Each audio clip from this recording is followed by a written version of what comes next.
Hey man, how's it going? Oh, where to begin? It's Friday, Yeah, end of the work well, week, hectic work TGIF, week. yeah.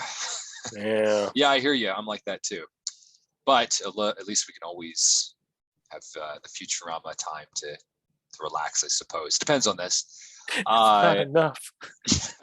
well, welcome to So, episode nine's Hell is Other Robots. Hell This is is four the other robots. no, I think Oh it's no, other sorry, never mind. robots. Hell Yeah, is Hell other is Other robots. Robots. Yeah. It's a play on um, another famous phrase that they have for this. So I think they actually make that joke later in the episode when he gives them the brochure. But in any case, I'm getting ahead of myself.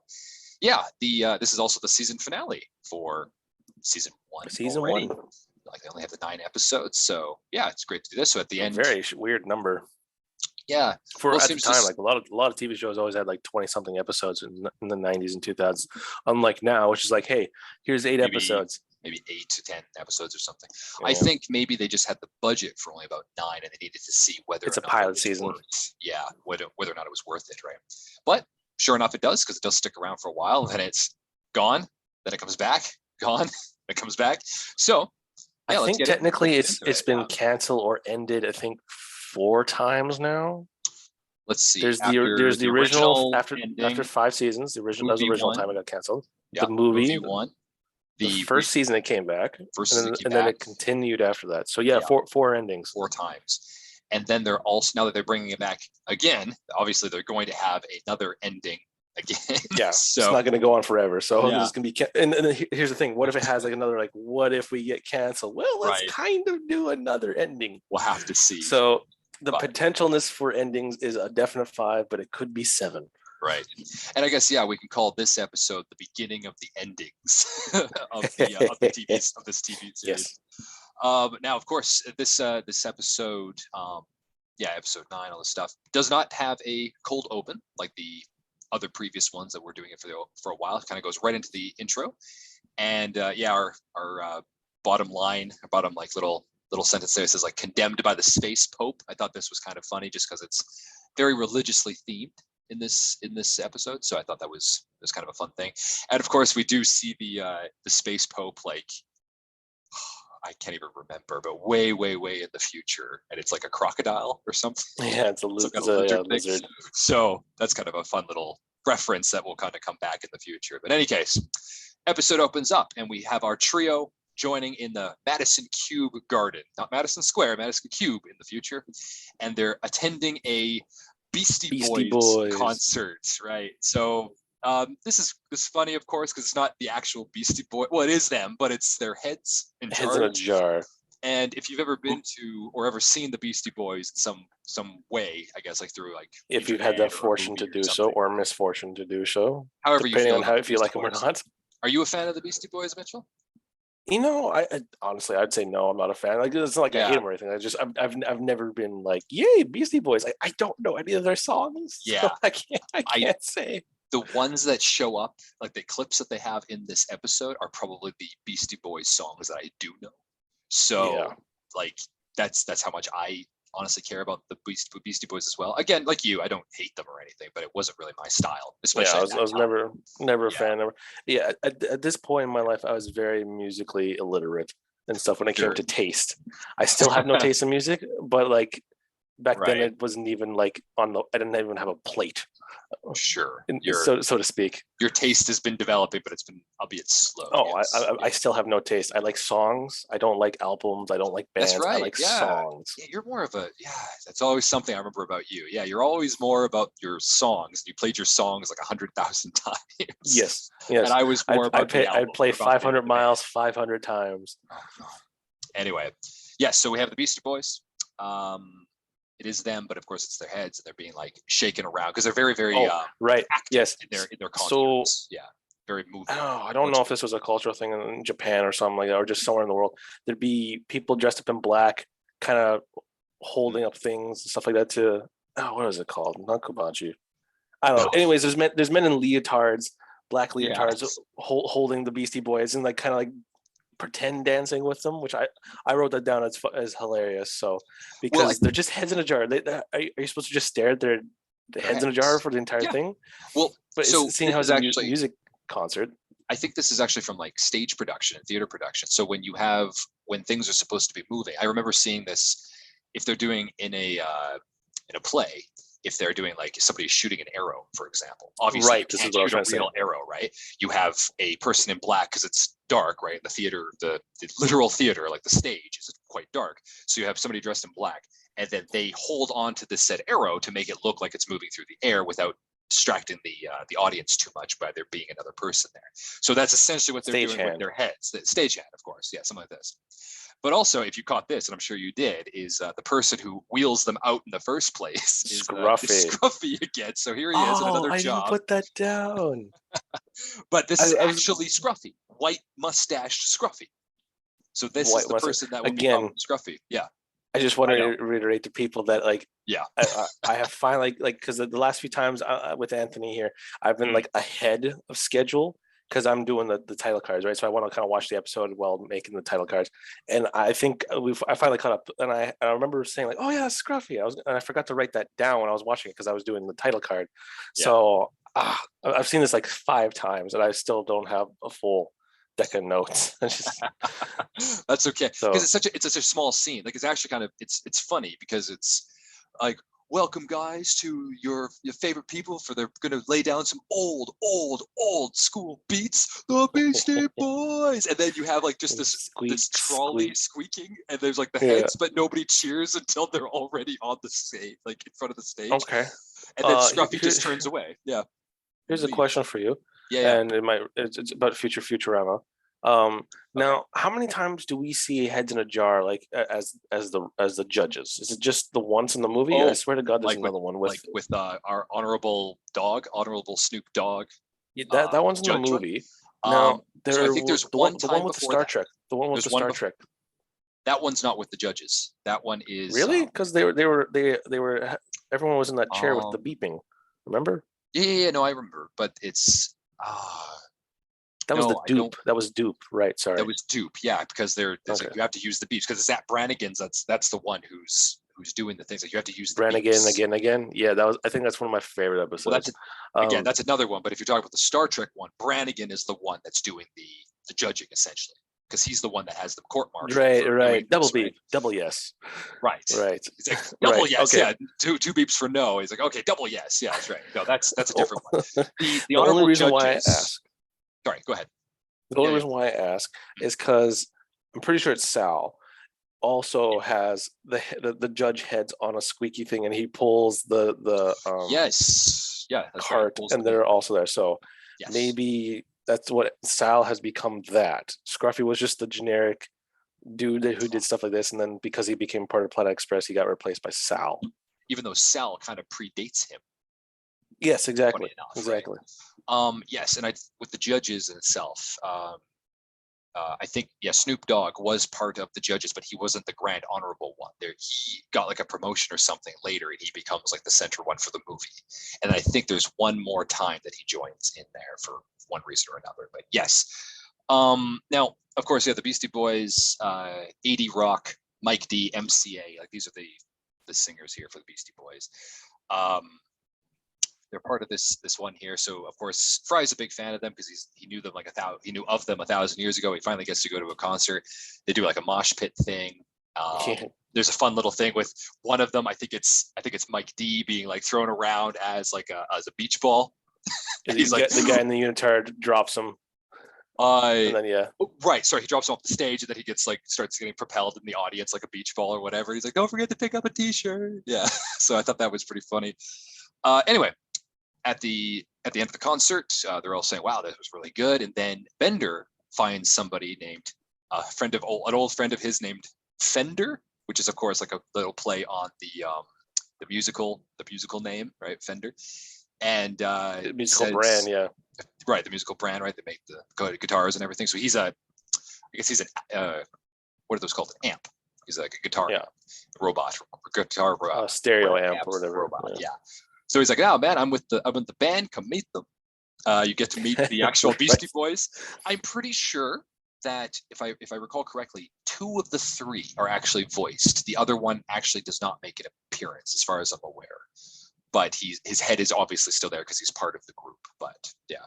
He probably was like, you can use my face, but I'm not going to do the Right. Or voice acting or maybe he whatever was because busy you're with not paying me something. enough. Sure, whatever Yeah. the case, right? But two of them are there. Unfortunately, I believe 80 Rock, or maybe it's my sorry, 80 Rock, I think was the one that was being tossed around in the crowd.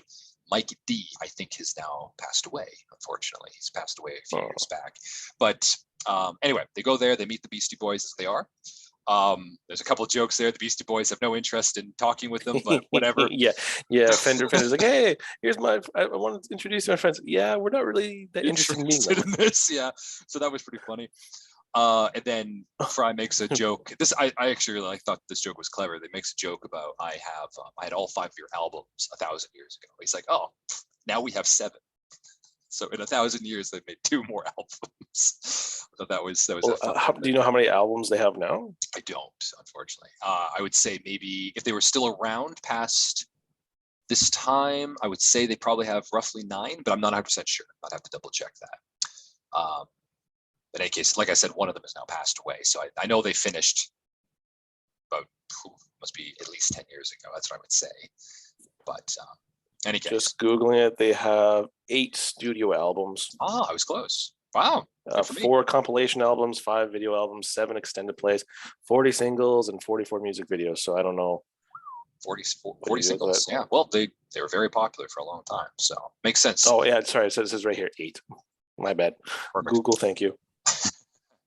Any case, of course, Bender and Fender, they kind of go to the side there, and Fender offers Bender to go and, do like a quote unquote real party. And Bender's like, yeah, I'm in. I don't want to be with these people right now. Anyway, so they leave, and it brings them to something that I guess we'll call the drug for robots. I guess this comes back once or twice, but this is the idea of jacking on, which is essentially like robots getting hooked on electricity. Yeah, like sucking in electricity, and it just kind of mixes up their circuits, so it's kind of gives them the idea that they're hallucinating, marijuana or heroin or whatever, right? Like they're not heroin, but like some kind of LSD maybe. They essentially kind of make it look like they're smoking in one of the things, right? For sure. But honestly, all it is just plugging a headphone jack into their body somewhere or whatever. There's one. And it's very easy to do because electricity is literally everywhere, so a robot can easily do it, but they drain the power of whatever they're trying to do, which is constantly been shown. Bender also makes mention of his addictive personality. So I don't have an addictive personality. I smoke some cigar, downs a beer, plugs it back into his head, right? So now we have something here that Bender is now having to face with, is a legitimate addiction that does cause problems, which we'll come to in a little bit. So next scene, of course, Bender gets hooked on this jacking on, as it is, with the electricity. He and Fry go to this area. Fry makes a mention about being in this horrible neighborhood, but doesn't really realize. Yeah, it doesn't really realize that Bender's doing anything wrong, and it just shows that the apparent lack of awareness that Fry has. He does this little thing. He's leaning on a post, whistles to himself for like 4 hours. It doesn't realize that Bender is gone. He's leaning against the clock, and then does like the time pass and the clock thing. But he's still whistling, like he's still like, he's still whistling like too. Nothing's going on, like nothing's happened. It's been 2 seconds, like whatever. Any case, they all get to work, and it's shown fun. Oh, you forgot something. Oh, Bender comes out of Sparky's den or whatever, and then kind of falls on the sidewalk and rolls into the gutter. Yeah. And then we get to see our introduction to the robot preacher. Yes. And then, of course, he starts trying to preach at Bender, and Bender's like, "Hey, do I come to you when you're drunk and high in the gutter? Stoned in the gutter or whatever it is." Yeah. So he flips off the preacher essentially. Preacher says, "Okay, whatever." And then if you're a sinner, you can come to me. But the preacher holds up a Bible, which is a floppy disk. Oh, right. And what is this? This is the Good Book 3.0. So there's been 2 other editions of this. Yeah. There's something else I wanted to mention earlier with Leela. I think this is one of the few times we also see her talk or use her arm band bracelet, computer, arm bracelet computer. Yeah. So it was with the BC Boys. Like, oh wow, they're having they're rhyming and actually rhyming about 70% of the time. And I just wanted to comment on that because we barely ever see her use this futuristic thing, other than like I think the first episode when she's using it as a radio, like come into the cops, and they're like, "We'll be there in Right. 4 minutes," when they're like right next to them. For the next And I door. think Yeah. she doesn't use it all that often, but when she does, it's very universal. It can Sporadic. be used for Yeah. anything. Yeah. Basically, yeah. Well, I recall like later in the series as well, like the bracelet or the like all things, I guess they're all run by like some kind of computer chip, so it gets like a mind of its own and it can leave her wrist at any point. But Eddie, that's like a side thing, I think, just for that episode with that. But you're right, yeah. Leela does do that. It's part of her character design, and like they barely ever use it. Like maybe once every 3 or 4 episodes, if that. That's true. That's all. I just wanted to kind of point it out. Yeah, well, it's true because if you remove any of those essential, I'll say this for all the characters too, any of their normal clothing, if you remove anything like from that, Fry's jacket, right? His jacket, Leela's boots can have like a slight different stripe color on it. People will notice that if you remove. And they've mentioned like, it too. Yeah, exactly. If you remove her arm computer band or whatever. Right. If you remove the professor's like, lab coat, if you remove the professor's lab coat, it's noticeable. If you remove like the sandals off of Zoidberg, like all of these things are very, very noticeable. So they're very character designs. Yeah, exactly. Any case, yeah. So sorry, the preacher. You're right. That is the introduction of our robot preacher, who does get back to the brought preacher up many, many, many times in the series. So it's funny to see him the first time here. Now they skip down here. So Fry has dragged Bender to work, I guess, and they are having a meeting. And this is interesting. Hermes' first iteration of something, somewhere, someplace, or something doing something someplace. And he says the first iteration of the green snake climbing in a sugar cane or going up a sugarcane tree. And he uses the green snake going up or going in something quite a bit. I think he uses it twice. Sweet, something of somewhere. Yeah. But he has these little catchphrases that this is the first instance of his green snake one. So this is kind of a fun thing. And he's talking about the electricity going up, obviously, with Bender abusing it, but people are still trying to figure this out. Leela catches on quite quickly. Everybody else is like, whatever. Any case, they're sent on a delivery to some kind of mafia planet, make a joke about the kiss of death and having tongue, whether or not this is here. Right. I know. Vinny said it was the kiss of death, but I think it was still. I think he was still gay. Did he use any tongue? A little. Leela's like expression is like, Now Bender's getting the shivers because of course he hasn't had electricity in a little while, right? And meanwhile, for this, the ship is heading towards a space electrical storm, to which when Bender hears the words from Leela telling him this. Electrical storm. Okay, great. And he goes up onto the ship, outside of the ship. He changes the course because, of course, Leela's trying to avoid this. It's an electrical storm, and they're in an electrical. He basically kind of manually moves the space rudder on the ship to go into the storm. So that he can absorb all the electricity that he possibly can. And he does. And it basically melts him to the ship, but that's only for a side effect. Yeah, it melts his legs. Basically, it melts his legs. Yes. So, which is a weird thing. I thought, like if we actually were to overlook into it, like if it was to melt anything, it'd melt all of him, not just specifically his legs. His legs. Yeah. So that means the electricity is basically just going right to the bottom of the ship and just like heated him up and melted him like a. Exactly. What would you call it? Like a volcano looking like the lava's melted out. It's basically stuck him on there. I'm trying to think. Whatever you want to call he wouldn't be a solid. I can't think of the word either. But I also wanted to say that this about Fry. This is so Bender has now has directed them into the electrical storm, and then Leela's like, "Oh, something's wrong," and he's like, "Yeah." Fry's like, "Yeah, I feel funny. My hair feels funny." And you look at him; he's got his Fry fro. His Fry fro, yes. Fry fro. So it turns out, Fry actually has curly hair. Yeah, that's right. It's very curly hair when it's like staticky. Right, it's very big fro. I thank you for bringing that up because I was just going to say when they get afterwards when all this happens because Bender nearly kills the crew due to the fact that he was trying to abuse this electricity, so it goes on like a moral sensation of this. The Hermes, the professor, and Leela call him out at the first part, saying like you nearly killed us. You have to get this under control. Fry lays it out on him as well, and it's such a heartfelt thing because he's saying it's funny because of course he's talking about a friend of his was taking drugs, sold him his mom's VCR or her TV or something, and then he found out that he was on drugs, but he was doing all this stuff, and Fry was essentially paying for him to get drugs. But as he's saying all these things, his fry fro is just like giant. So he's saying this like really heartfelt thing, and he's calling out Bender, but he looks so hilarious, looks like a clown. So thought that was pretty funny for that one. Yeah, Fry's Yeah, hair is a big thing. yeah. During this, what was this called? Hell is other robots. Intervention. Oh, intervention. Sorry, yeah, or whatever yeah. like that. Right? Leela's like, Bender, we can put up with your drinking, we can put up with your smoking, we can put up with you being a jackass. And then Zoidberg's like, in fact, that's why we love you. That one little line. There's 2 lines of Zoidberg in this episode, and that's like they're both funny. That is one of them.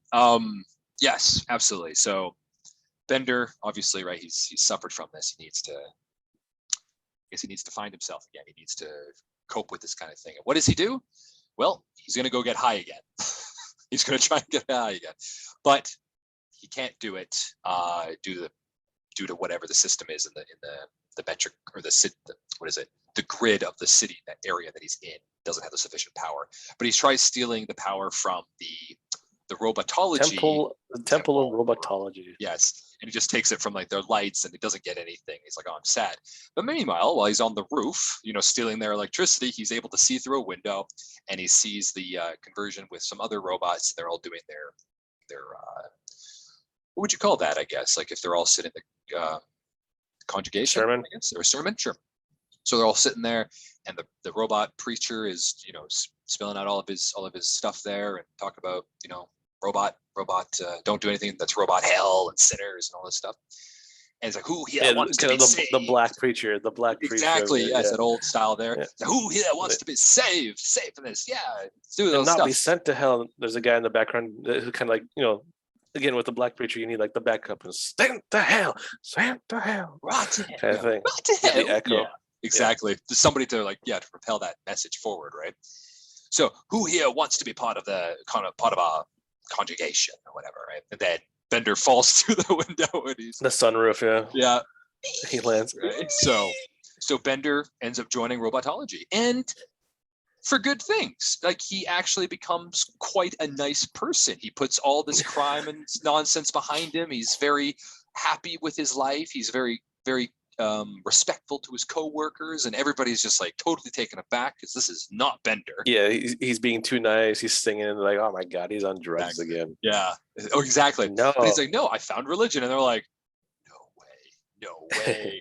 So yeah, so I have here robotology has actually made Bender a better person, but he has become annoying, unbearable. So yeah, he makes everyone feel uncomfortable, such as taking the crew out for dinner, which is a nice thing, but then he like wants to do grace for like 20 minutes, and then he also wants to give everybody hugs. It says like some really creepy things to them while he's hugging them, and makes people feel uncomfortable. He puts this car. Have you ever been put in a situation like that where like with a religious family that has religious or something like that? Like you're at like a cousin's or uncle's house or something like that. Yeah. I've been in places where it's like I've done that awkward thing where I start eating and they're like, a grace, and I'm like, oh, I apologize, because you're in someone's home, right? Like respect what they're gonna do. But yes, I've been in that situation before. It's not great. My mother comes from a large family, and one of her sisters married a pastor, right? And so it's a pretty religious family, right? And I remember, I think I spent like a week with him in the summer one time. Like me and my grandmother flew out there, and I love this story because my mom's like, my mother never flew out there with him. Like, yeah, she did, mommy. You dropped me and grandma off at the airport, and we flew. And my dad's like, yeah, holy crap, yeah, he did. She actually did that, yeah. And my mom's still like to this day, she's like, that never happened. Like I think she's come to terms that it has, but she's just like, I don't remember it, right? Because they did come out there eventually. I think my parents kind of came out there, and I was out there for like 2 weeks or something like that with my parents and stuff, and then flew back with the religious family members of yours. Yes, so I was staying over with my very religious family. As much as I love to hear stories about your grandmother, but yes, go ahead. She was born in 1924 too, so she's very religious herself. Sure. Yeah. And so her children, my mother and my aunt and uncle, were raised at least Christian. So yes. I've been in those situations where it's like the uncle who's a pastor too, so the pastor of a church. So he's doing the whole pastor thing, and it's like, okay, I woke up, I want my cereal. Right. So yeah. I've been there. I have like I think when I was a kid, I may have gone to like Christmas sermons or something with like religious aunts or whatever, and this kind of thing. And I was quite young. There was nothing wrong with it, but it was like, standing up, singing, this kind of thing. So it's not a bad thing by any means when it comes to like that community feeling. But when you are religion. when you are in a giant group of people, religion in itself, there's some other conversation to be had. But the community that it brings, I think that's fine. There is a nice thing that you can go with a group of people and do this. However, when you are with people that don't share this same way of doing things, this can be a little bit, unbearable at times, especially if you're with it or if you're not with it. I think the professor says something along the lines like more mainstream religions are like Oprahism. Of course, Oprah Winfrey, because she was very big at the time. Huge at this time, yeah. And then voodoo. So I guess voodoo became popular. Yeah, I love stabbing that. dolls. Yeah, and, I had that. Yeah. Any case, Fry and Leela are sick of Bender being unbearably nice. Oh, sorry, I wanted to ask this as well. Do you know that thing that Bender puts on his car, or on the ship? Because I know that I've seen these things in the car. What are those in called? real life, if someone, it's called a Jesus fish or whatever, right? It's kind of like right. Do you know what that? Yeah. What is that thing called though? What is that? I just said it's a car logo, but I know that's not right. It's not a logo. I had it stencil. Is it a stencil? Stencil maybe. Okay, sure. So that item, right? So if anybody's ever seen that fish, right? That's the Jesus fish, or like for religious people. There's people who have like this flying spaghetti monster to make fun of it. There's people who believe in evolution who are bastards about it. They have a Jesus fish with legs, which I think is a little. That's fine. I think that's cruel. I think that's a funnier. It's making a mockery of it, which I think is just not right. But the fish one is like whatever as well. Like who cares? It's not a big deal. Point is, he has stencil. This, and it's. No, I already said that. You did say that. Anyway. It says something in the middle as well, something like, I think it says robotology, and it's just like a robot looking fish. Yeah, because I think the Jesus fish one actually had like Jesus on it. I don't know why it's a fish. I couldn't tell you that, but yeah. Either. Yeah. But in any case, Fry and Leela are sick of. Yeah, nor did I. Fry and Leela are sick of Bender being like this, so they decide to reintroduce him to the idea of, I think she says, sleaze and like corruption and all this kind of stuff. Bring that old Bender back. They went to his christening or baptism, right? You forgot that step. They went to his baptism. Sure. And a robot baptism, they get dunked in motor oil or something like that. Yes. And then I can't remember the next step in actual baptisms because my family was raised Baptist. Well, they what is that called? I'm forgetting this one now too. So basically, they take the symbol of the religion, of the robotology religion, and they touch up onto his chest. Like they basically like melt it onto his chest. Solder. That's it. It's solder. Yeah, they solder it onto his chest. There we go. Yeah. And then of course, Bender wants a touch up for something. Yes, I have a seam that can you get that too? Because it's ticklish for some reason. Right. But I like this too because when he takes him to dinner, he's like, "Hey, who wants to come to my baptism?" And they're like, "Yeah, okay, why not? Yeah, cool. It's gonna be at this church that's very, very uncirculated air. It's very long. Air, yeah, no air conditioning.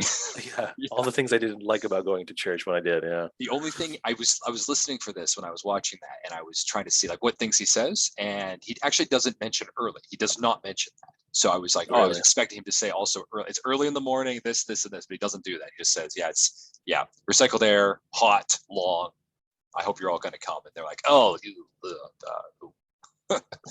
So anyway, yes, thank you for bringing that up actually, because that soldered thing that is on his chest is actually quite important for this because Fry and Leela bring him into, I guess they go to Atlantic City because that's where all the sleaze is. That's that area, Las Vegas for kind of New York.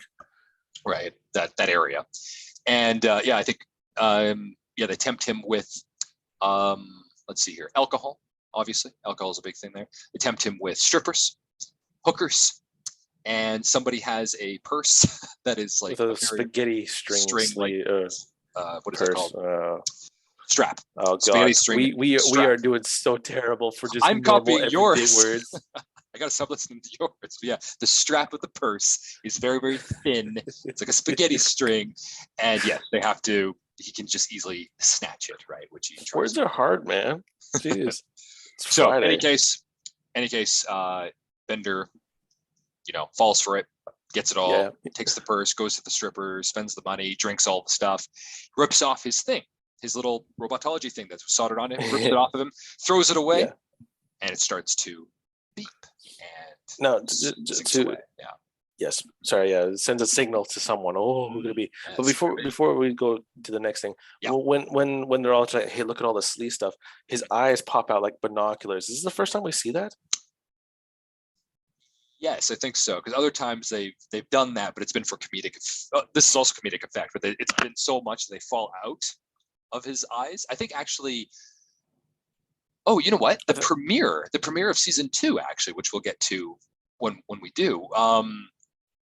When he sees that the female robot, and then his eyes like stretch out, and then they fall out, and he's like trying to look for them so he can see her again. It's like unscrewing a long light bulb, and that's what stuff. But like that's what I was saying. Like, was this the first time we see it happening in the show? Because I don't remember it happening in the first 8. I think we would have commented on it if we did Well, see I it would. earlier. I'm amazing. You suck. Sure. But whatever the case, yeah, no, I think you're right. I don't think we've ever seen him do that thing before. So yes, he does do that, and he pushes his eyes back in. So there's some kind of mechanism in his head. Thou shalt not steal. Yeah. So Bender falls for it. The signal of his little beacon thing is starting to go off. We don't know what to yet, but we will get to that very quickly. As he's sitting, this is wonderful. The Trump Trapezoid Hotel. From, of course, the Donald Trump, from the Trump hotels and all this kind of stuff. So I guess now he owns, or is the trapezoid already a thing, but maybe it's more prominent in this area. I don't know. But anyway, Trump Trapezoid is where Bender is. He's sitting with 3 young robot women, pretending to be a casting director. He's trying to get them, get them to sleep with him, I guess, and knock at the door in his hotel room. And he's like, who could this be? Who's ruining my day, right? I'm trying to score here. Gets up, opens the door. Like how he even says that too. Yeah. I'm trying to score here. Who the hell are you? Yeah. They're like, whatever. Gets up. And this is a great thing about Bender, right? He's like, he's not human, but at the same time, he still acts very human. So he has like a towel, even though there's nothing there. He has a towel wrapped around his waist when he gets out of a bath. So he gets up, walks over. He's trying to score here. He opens the door, and it's just light on his face, red light. And I guess a pitchfork comes through and smashes him on the head, knocks him out, and that's all we see.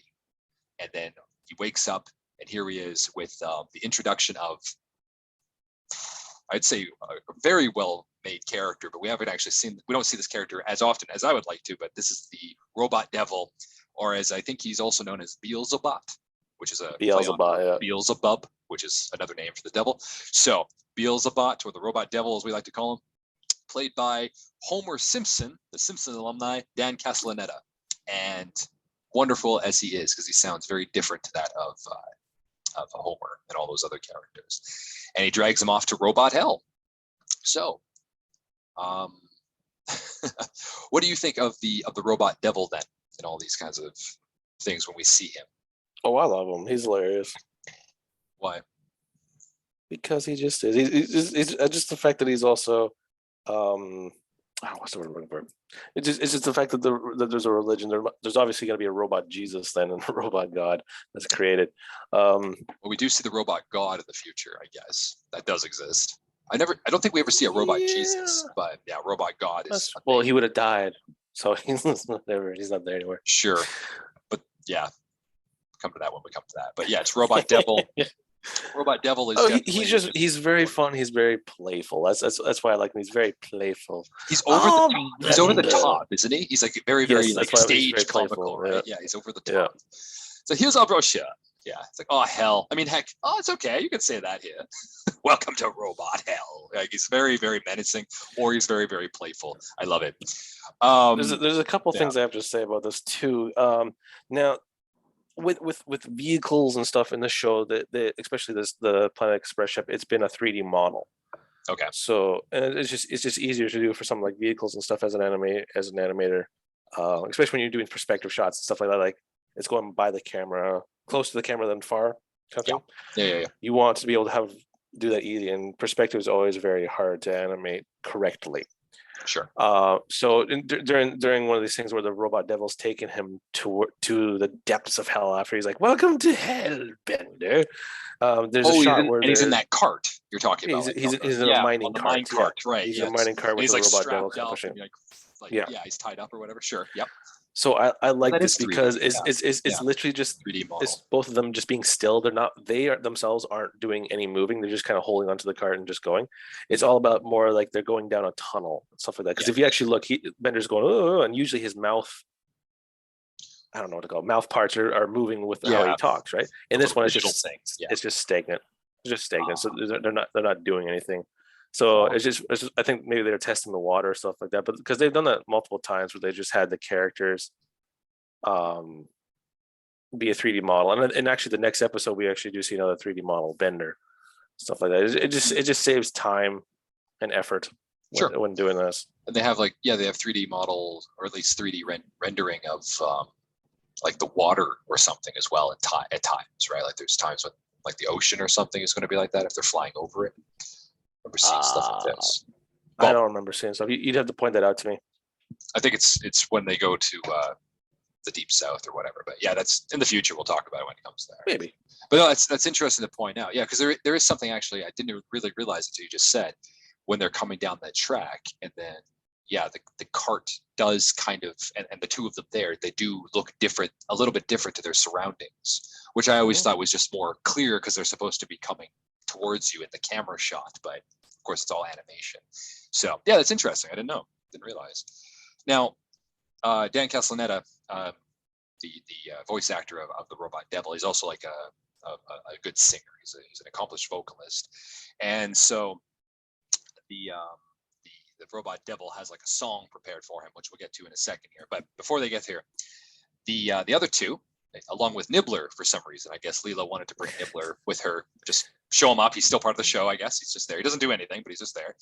Except he does sniff out Bender, I guess. Maybe that's why. They can't find Bender. They see that he's been dragged away via a giant Bender-shaped dent in the floor. A dent and like a burn mark or something. Like he's super hot, like burned through the carpet and everything. Yeah. So I guess right. They use Nibbler to kind of bloodhound him out.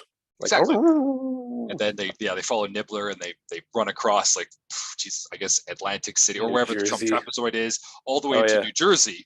And yeah, because they go to just another New York joke about New Jersey. New Jersey, right? Yeah, hell is under New Jersey, essentially. Who'd have thought that? Well, actually, yeah. And then, so they find that the robot devil's hideout, or robot hell, I guess, is in like this old theme park. I guess that's been shut down. There's some problem. Fry makes a joke about it. I'm pretty sure that probably happened in real life. So they go there, and it's in like a fun house. It's called the Inferno. And there's a little symbol, the same symbol that Bender's robotology was part of, and you hit it, and it opens up the funny mirror to open up to robot hell. And then they make the joke about New Jersey, as Fry's about to explain why that the floor opens up, and the two of them trapdoor. Yeah, the trapdoor underneath. Not Nibbler though. Nibbler stays above. The two of them, for some reason. Yeah, Leela and Fry fall down the shaft, and they're now going. It's probably just smarter just to write out in third person, just for animation cost or something. I don't know, time cost. Sure. Any case, now that we have Dan Castellaneta is starting to do his big opening song, and it's so well done, very, very well done. We will not sing the song, but it's so well done that I've listened to the song by itself many times, and it's super catchy. It's very, if you can conceive of all these things, I think it's an original song. Like I think the Futurama show creators made it. Like I don't think it's a spoof on anything. I'm pretty sure it's the original. I think I think it might be a spoof, but the lyrics are original. Right. Oh, they must be. Like who could tell?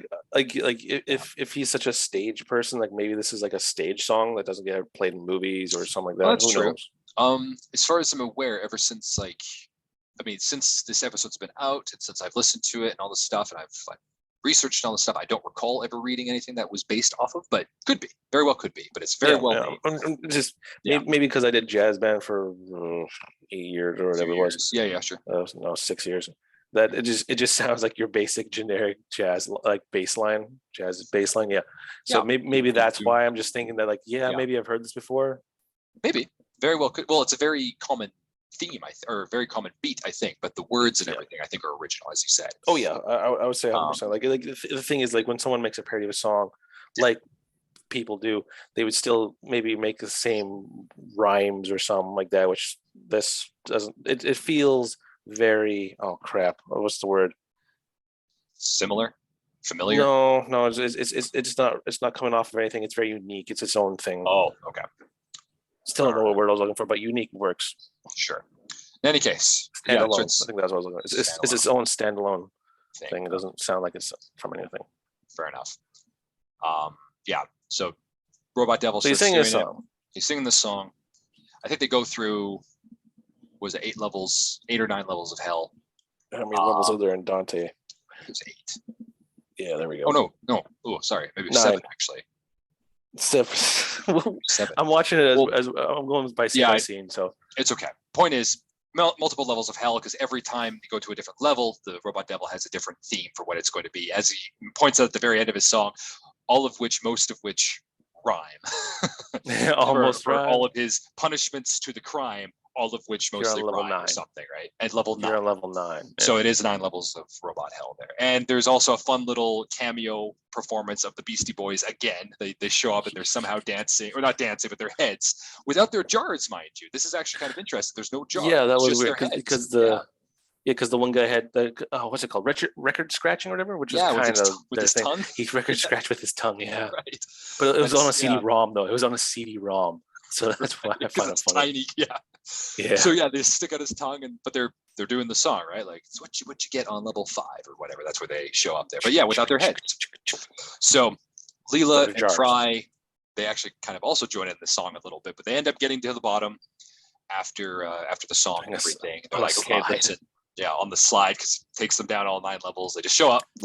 Which just points it out that the trap door takes you straight to level 9. And right in front of where the Robot Devil happens to be. It's very coincidental. Works out for the episode.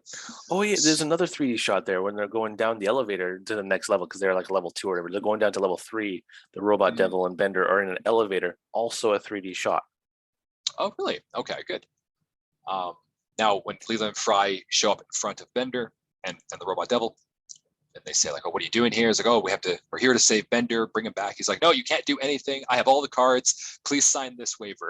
And this is, of course, some kind of waiver that says like he has to, I think it says of the 2275, which says he has to be like an honest person. And it says like, if you can best him in a fiddle playing contest, which is also I believe a play on a song called the Devil Goes Down to Georgia. Thank you. Devil Goes Down to Georgia, where he was playing the fiddle. It's one of my favorite songs to listen to. There you go. And if they can beat him, they can win back Bender's soul and a giant gold fiddle, or just a nice gold fiddle, solid gold. And if they Wouldn't lose, a solid gold fiddle sound terrible? And if they lose, they get a silver fiddle, a smaller silver fiddle, and he kills one of them. And he points out Fry, and Leela says, "Okay, sure, we'll do it." So. No, there's also a point where it's like, do you know how to play the fiddle? No, do you? Well, that's afterwards. The drums. That's afterwards, because they make the deal, right? Yeah, I'm getting to that, man. Don't worry. Sorry. I'm going to do this. It's like, do you know how to play the fiddle? No. Do you? No, I play the drums. Okay, so Leela has been established. I actually want to ask you this. Do we ever see Leela ever play an instrument? Ever? I don't think besides this, and she, like, we'll get to that in a second, but did she ever actually play an instrument? I don't think she does. I was thinking to myself, why was this never an episode? Why do we ever get to see Leela become a drummer? That would have been awesome. I don't know. That would have been awesome. For animation purposes, that's a lot. It's just a lot. Please. If they've done the stuff they've done, I'm sure they could have done one episode focusing on Leela's. Make it good, maybe, yeah. I know. Is Katie Seagal a singer? Because she's sung a few times on some. She's absolutely also an accomplished singer. That's actually something I should look up as well. Yeah, Billy West. I think they've had her do sing as well. Yeah, Billy West. He was in a rock band. That's right. He was in a rock band. Yeah, he can carry a tune. John DiMaggio in Bender's voice was also in a rock band. Yes, but as Bender's voice, I don't know if he's very good at singing. Personally, I don't think that. Again, he can kind of do the tuning of it, but I don't think he can really do the vocal range that the other two can, Leela and the Robot Devil. It's a very particular voice, though. That's not John DiMaggio's regular voice. No, exactly. That's what I mean. As Bender, I think it's difficult for him to sing. Fry is very similar to Billy West's real voice. So going on a long tangent here. So I can't remember what year it was, but it was one of the years where I couldn't make it to the Fan Expo in Calgary. and John DiMaggio and I think Billy West and I think Maurice LaMarche were Yeah, voice actors, and then they were at one of the voice acting seminars. And I unfortunately wasn't able to make it because I was trying to get my portfolio together for school, and sure, my sure, sure. dad went instead. And and well, there because Dad went to the panel. There's the word I was looking Yeah, for. He yeah, went to yeah. the voice actor panel Voiceover panel. and Yeah, yeah. stuff like I that. went to that as well. Yeah, And yeah, yeah. yeah, yeah. And Dad said, "Oh, I love the story." It was how John DiMaggio chose Bender's voice. Now I can't remember the second person he based it off of, but the Oh, first person yeah. he based it off of two people. The first guy was like a sausage person who loves sausages. I think the second one was like his uncle or something like that. So the fact that Yeah. he's a And he sausage loving uncle, I love something that. like that. And he also I think he says something about like one of the it was kind of based on like somebody who was always sounding like they were drunk. I think that was also something in there as well. Sausage drunk. But There you yeah, go. if you look that up, you can find I'm pretty John sure it's that DiMaggio somewhere. Yeah. talking about that, right? Yeah, no, it's fun that he tells these stories. Actually, all of them have stories for how these characters come about, right? I'm Like pretty you sure they said, get asked about it like 1,000 Maurice, yeah, times and Maurice stuff like that. LaMarche, I think, bases a lot of his character voices on like real life things that comes from like his Orson Welles is based on All literally right, yeah, doing Orson Welles and all Orson this Welles, stuff. which he translated over to the Brain from Pinky and the Brain That's right. Animaniacs. That's why he has I the love that Pinky the because Brain. he That's thought right. it was Yeah, yeah. originally the creators of Pinky and the Brain. They're like we want you to do this voice, but Mhm. Maurice Marsh like, nah, that's Orson Welles, man. The Brain looks like Orson Welles. And I'm like, well, okay, whatever, do it for because they asked for a different voice, but he's like, no, I'm That's doing right. Orson Welles. And they did Orson Welles. He's like, yeah, it's perfect. It's perfect. Let's do it. So Yeah. No, that's true. So the voice some acting on it fun does tidbits from work real us in real life hearing these guys, or at for least sure. my people like Anthony heard or my dad about Bender and the Sausage Man. Yeah, yeah. Well, I also remember I remember seeing interviews online with DiMaggio explaining this kind of thing too, breaking down some of his rules for this too. Any case, when it goes to this, and they both Leela and Fry both don't know how to play the fiddle, but at least Leela knows how to play the drums. According to They're her, pretty they're sort of similar. similar. So the robot devil says, "Fine, okay, I accept the challenge. Let's do it." And so he plays this beautiful sound. The fiddle does whatever. Bender thinks they're dead. Fry's gonna die. We're And Leela's boned. like, okay, we'll see what happens here. So he gives them like beat that.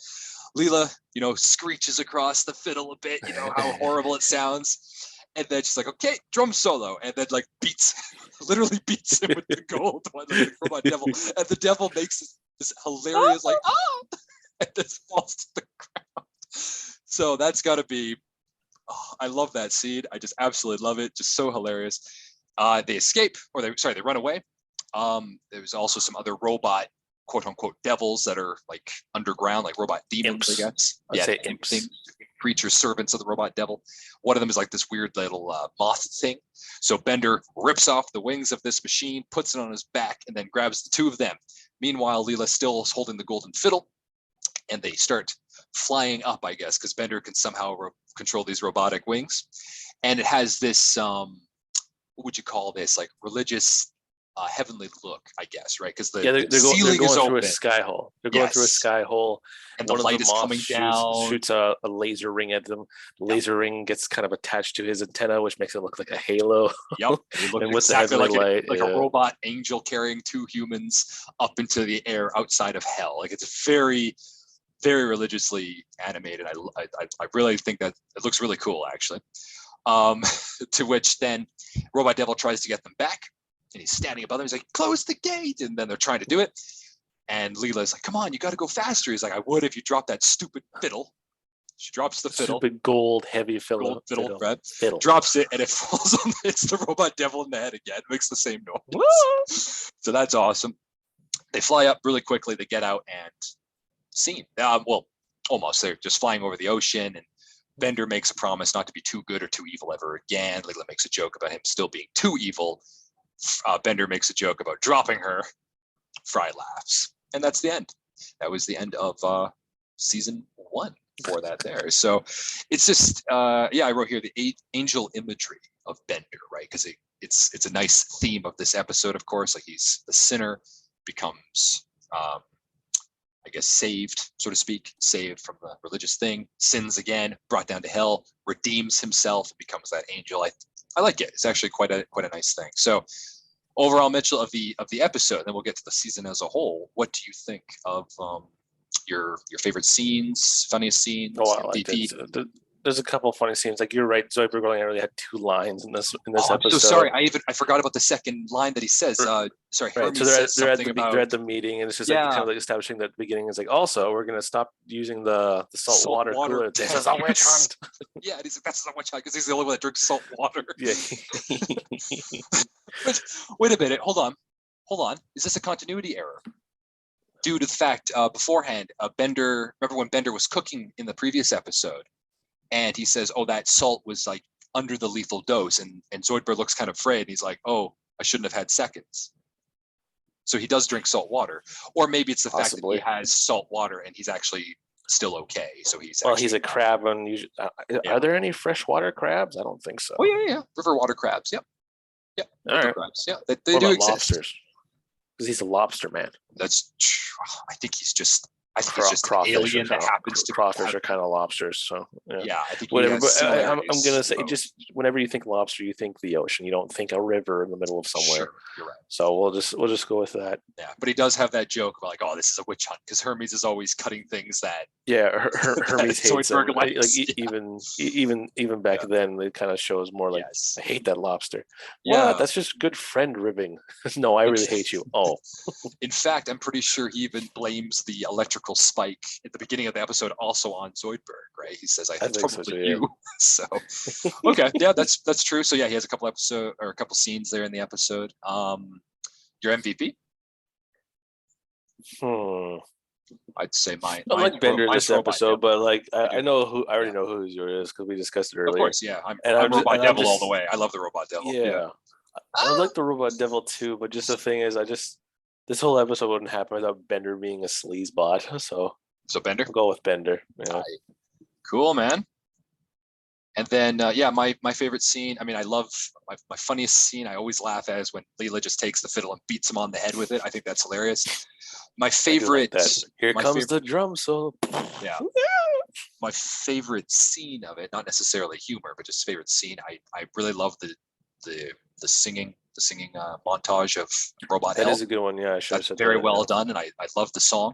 So I think that's really, really good. So I really just said mine, but yeah, I'll go with the song too. Yeah, song as well. Cool, man. I just wanted to mention Zoidberg because you forgot to mention it. That's why. That's all. Yeah, no, I was like, oh yeah, that's right. I wanted to talk about that one. There's two scenes where two lines of his, and he just nails them both, right?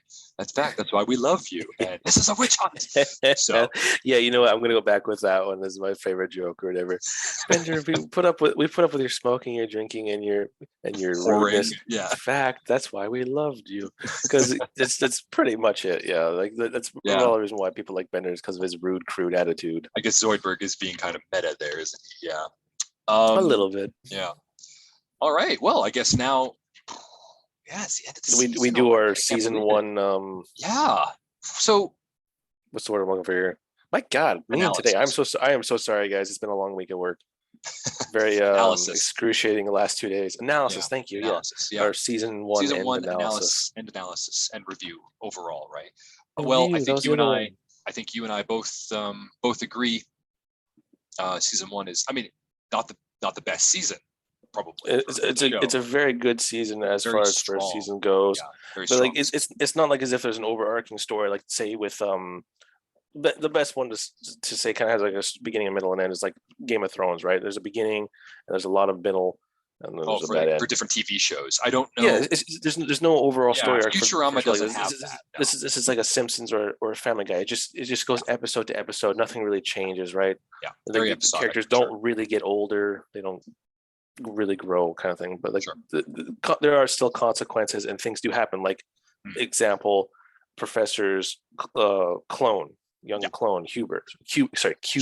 Yeah, Hubert shows once he clones him, he does show up in the show and stuff like that, so like there are things do kind of go, but the continuity is very good for the show for the most part. There are elements that sometimes get dropped or removed or whatever, but for the most part they do really care about their show, and I think that shows written by very smart people. Very smart people, very, very competent, smart people for sure. Yeah, overall this season for me, like, I mean, this season is why this show lasted for the original 5 years that it did, right? I mean, like, this set up, as you said another day, one of the other times during the cast, like the Futurama isms are established in this season, right? Yeah, Obviously, like exactly. everything Yeah, that comes from yeah, this season is carried over into future episodes, and like the humor, the character development, all this stuff. Like this is very prominent in this season, and it's built upon, and I think that's really important. So yeah, overall, I think this season is great.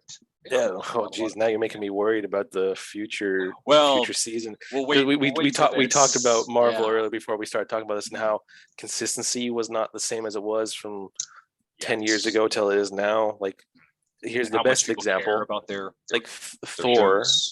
was a very serious and like hero in the first two Yes. films, and then he became a goofy butthead in the last two Thor films. Yes. And there's argument for it and stuff. And again, different writers and stuff like that, different phases. I really hope that they keep Futurama very Futurama-y, but with the current style of writing and whatever you want to call it in Hollywood right now, it's not very consistent. It's they don't like to hold the old values and stuff. They don't do their research. Right. So I definitely hope that the people continuity. Yes, the people who are brought back for this, all I want for them is to, if they are new, make sure they know and care about the show that was before. Lore. And obviously the lore, the character development, not just like what the characters are. Like, I mean, we talked about Thor as well, but if you look at, say, like Star Wars, for example, in my end, if you have like a character like Han Solo, who at the end of like the original trilogy back in 1983, when it ends, and he's a hero and he's developed his whole thing, but he was a smuggler in 7, and then what they want to do is bring back that character of the smuggler one that everybody originally fell in love with, but it doesn't make sense because he is no longer that person. He's grown. But if you bring him back to that smuggler, right, and he's like, he doesn't care about anybody, or he cares about himself or whatever, it takes away a lot of regresses the character and takes away any type of growth he had. Exactly. So if you do start this show, and I mean, like, we're only on season 1, and whatever season that's going to be brought back, I guess will be technically their season 9 or 8. Yeah, because the movies count as season 6 technically, right? Then 7 and 8. So that's just so stupid. 9. Yeah, I know. Yeah. But this is season 9. So when they bring this back, if they make it so that let's see here, Fry and Leela are still, will they, won't they? That that might be a problem. That might be a problem. Yeah. If they bring it back with like, oh, Amy and Kiff or whatever, and Zach Brannigan is still doing whatever, all this stuff. If they do all this, then there might be an issue with it. I would have an issue with this. But in any case, overall for this season, I think they do very well. Set up all the Futurama isms and stuff like that. Yep. It's very good. Agreed. They introduced, I think, pretty much any character that isn't like a one-off has been established at this point, right? Yep, absolutely. Other than Qbert and Hermes' kid. I guess there's a few. There's a few. Yeah, and LaBarbara and Hermes' wife as well, right? Like there's a few characters we're going to see. She gives him a bag or something like that. Like I think on one of the episodes. In the first season, though. Yeah. I'd have to double check. It's the one where Hermes shows up to work before everyone else. Don't think that this season, unless maybe I missed that. I'm pretty sure I don't think she has a speaking part. She just gives him the bag lunch or something like that. I don't know. I might be confusing or putting things. You may have gone ahead again. That's okay. As far as I can remember, I don't remember. I've rewatched the show probably about 20 times, guys. I'm not joking. I'm pretty sure I've watched it from front to back multiple times. Then it came back with the season 7 and 8 or whatever, and the movies, and I'm pretty sure I've watched those another 20 times. So a lot of the stuff blurs together. Is just awesome for me. So I'm very happy about it. So I will get my references wrong time to time. That's something as well for us, right? Because we're only human. We can only do so much for it. But when we see these and episodes, my brain thingy doesn't brain very well with memories. Do you have that thing like I already like a did. headache with pictures? Yeah, an idea. Oh, that's it. Yeah. So yes, we'll get back to that. More references to come, and more of that stuff for it. And we didn't go. What was your favorite episode of this season? I know there's only 8 to choose from, and more than likely it's going to be the last one because that's the best one. Well, I do love the last one. I would say that is my favorite. The second, my second favorite is probably the garbage one, last one, or second last one. Oh, God, it's so tough. Because I like A Fistful of Dollars too. Because that's when they first got into like, hey, this is our Futurama show. This is the Futurama. And it introduces introduces mom and her sons, and those Mom, that characters is are such just a great great. character. Shut up, So, you bastards. and a little bit more history with like more Fry stuff and everything. So I would say the Robot Devil, like Hell is Other Robots, I think is my favorite episode of the season. We'll follow up Okay, with Garbage. what was your Yeah. weakest one? Maybe we should do that. Like, Okay, not your that's least favorite by yeah, any means, yeah. not the worst one, but just what was the Um, weakest Futurama I episode would say, this yeah, season? the one that I typically prefer not watching as often as the other ones, I would probably say My Three Sons. I think that's probably my least favorite of this season. I like that one. Honestly, I didn't say don't know what like order it is. I just don't watch it as much as I watch the other ones, I would say. That's usually the case. That one and the second episode, the series is landed. Series is landed. Yeah, that one. I like it. Does introduce Amy and Zoidberg and Hermes, but yeah, Yeah. it's kind of a weaker episode, and I get it. It's the first one is like, hey, here's our stuff, and the second one's like, can we stick Yeah. the landing? Well, this Kind of. You wobbled a little yeah. bit, but it still stuck it. Yeah, My that one. roommate, I think, was one of my not good ones. Oh, really? Yeah. Loves Labor's Lost in Space. What was that one about again? That's Zach Brannigan. That's Right. originally Okay, Zach that one was Brannigan. a good one. I I think the name throws me off just because I forget about it because I keep thinking it's the one where Bender falls in love with the ship. That's like way in the future, man. Yeah, I That's know. not season one. That's why loves Labor's Lost. Lost Yeah. in Space, So, yeah. oh god, it's a toughie. What to put my favorite one is. I will say that the part, the second episode, the series has landed. I think a lot of us, like me included, a lot of people may not consider that one as good because it kind of feels like a part two to the pilot.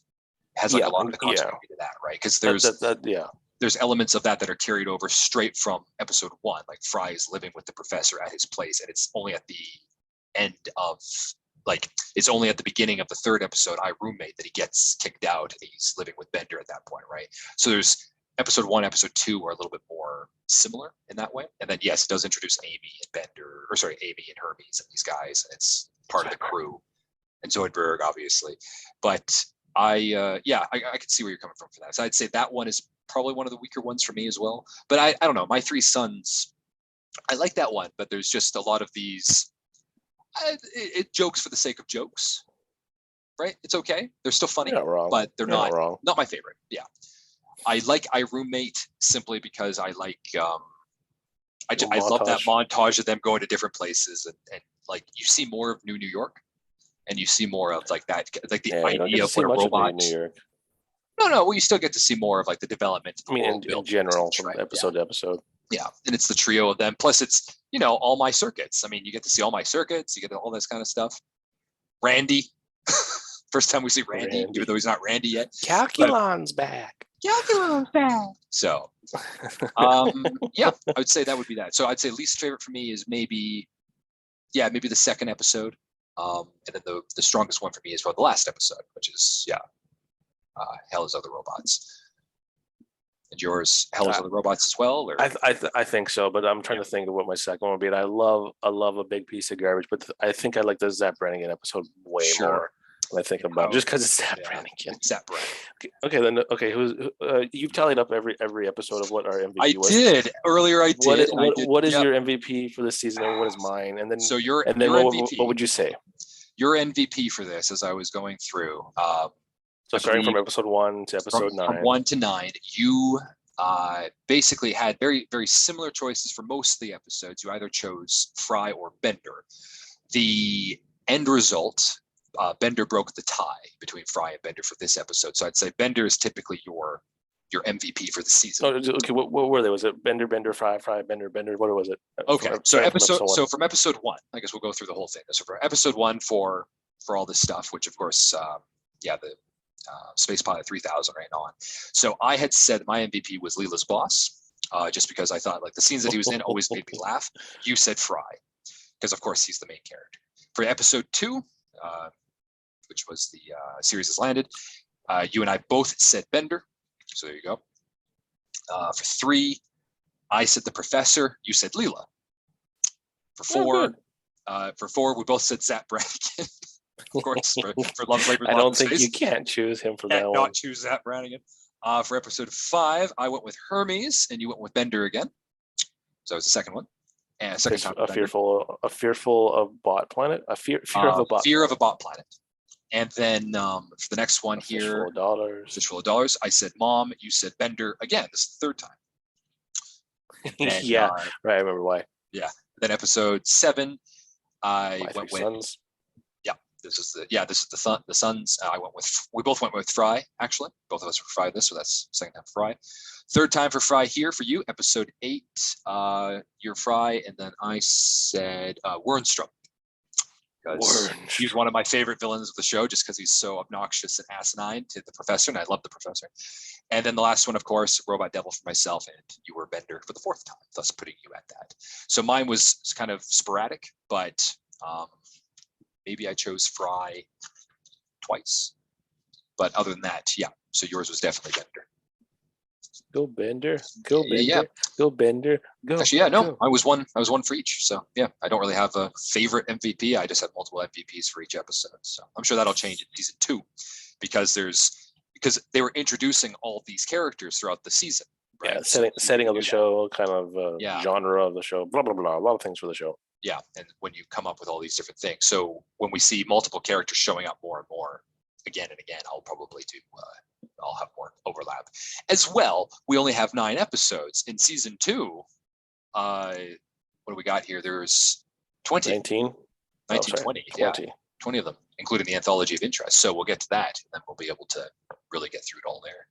In any case, is there anything else we would like to say about season 1 of Futurama and anything else? There's only 19 episodes, man.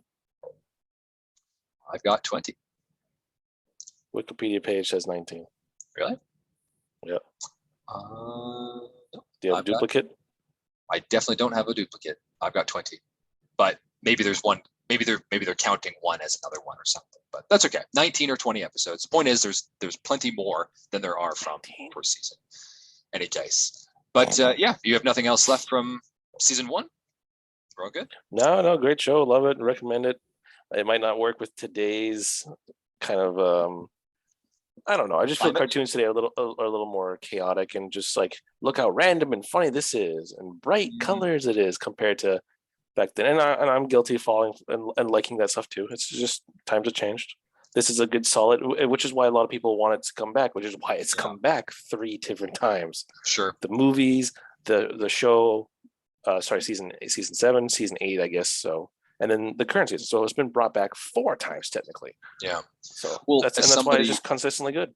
As somebody who's watched this show 20 times or more, like the whole thing through, do you think for people who haven't really seen the show that much or didn't really watch all the episodes, do you think they need to pay attention to it?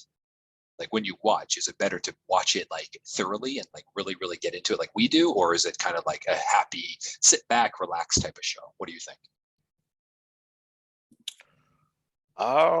You want to pay attention to it. Like I said, I've probably watched seasons 30 times or something like that. So I basically kind of already know the episode. I don't think I can quote line for line, but like I know what's happening. I can visualize it, and for the most part, right?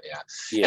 And even since you and I have started this podcast and gone through like all the reviews and everything, you and I have I've found scenes that I've seen 100 times, but I just noticed it this time, right? Like the 7 and the French from the very first episode. Like I didn't notice that before. Now I can't unhear it because it's always going to be there for me. So yeah, there's always these things. I definitely I would also agree with you. Like you should definitely pay attention to it. All right. Well, in any case, thank you everybody for joining us for season 1 of Futurama, and soon we'll be starting off with season 2. And yeah, have a good one. Thanks again, Mitchell, for joining. We'll see you later. No problem. See you later.